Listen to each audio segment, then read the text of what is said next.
घट बसले, देवी देवता घटाला बसल्या आणि बघता बघता 9-10 दिवस कसं गेले हे कळालंच. तर आजचा कार्यक्रम म्हणजे आज दुर्गा मातेचा विसर्जन सोहळा रणझुंजार ग्रुप निम शिरगाव यांचा होता. मनात एक समाधान आहे की इतके दिवस भक्तिभावात आणि दुसरीकडे उर्वर आहे ती म्हणजे आजपासून त्या रात्रभर चालणाऱ्या गरब्याचा आवाज थांबणार होता. म्हणजे आमची पण सगळी कार्यकर्ते इथं सगळी बसून घेतलेली कारण कार्यक्रमाला सुरुवात होणार होती. साऊंड चेक झाला आणि कार्यक्रमाला झाली सुरुवात.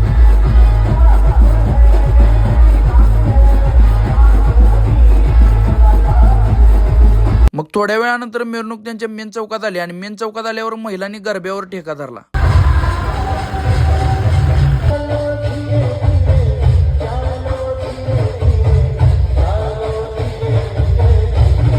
पूर्ण गावातून मिरवणूक पार पडल्यानंतर मिरवणुकी त्यांच्या मंडळाजवळ आली आणि मंडळाजवळ आल्यावर मिरवणुकीची ही सांगता इथंच झाली. मिरवणुकीनंतर सगळ्यांसाठी जिथं जेवण केलेलं आम्ही पण जेवणाचा आस्वाद घेतला. ठरल्याप्रमाणे रक्कम ही त्यांनी आपल्याकडे सुपूर्द केली. तर भावांनो आजचा व्लॉग कसा वाटला ते कमेंट करून सांगा. लाईक करा, शेअर करा आणि आपल्या आयडीला फॉलो करायला विसरू नका. धन्यवाद.